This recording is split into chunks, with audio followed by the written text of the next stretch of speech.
do we actually have free will? I was contemplating this morning, and I've been thinking about it a lot. And I think personally, at the core, we all stem from the same place. We all are extensions of God. And I personally feel like this is why it's very hard for me to give up on people, because you see the circumstances you went through, and you see the things you overcame in life, and you see the times you felt misunderstood or that no one knew what you were going through.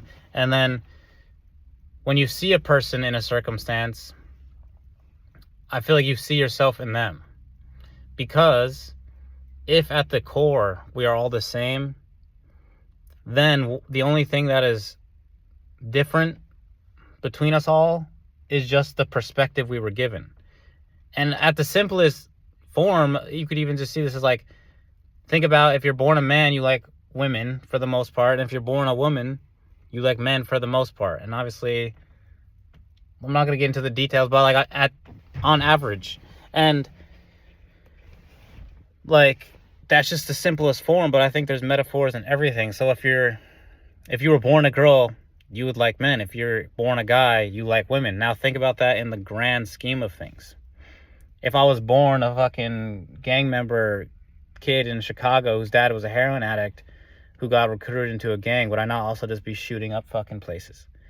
And it's like, but I'm not. But I'm saying, like, if you can see that, at the core, I think our free will is our consciousness, and I think consciousness is God. And I don't know how the soul works, I don't know how everything works, but I don't know if our souls have traits, but I do believe consciousness is God. I believe that is our free will. I think our ability to observe our own thoughts, the ability to make decisions against our own human nature, that we're not animals, that we could do things that aren't our own fleshly desires. Now, me saying that, I think that is why it's so hard for me to see people and give up on them, because I look at my own life, like, I can't give up on myself. If I can't give up on me, when I see a person who's in pain, I'm like, well, wouldn't that just be me if I was them?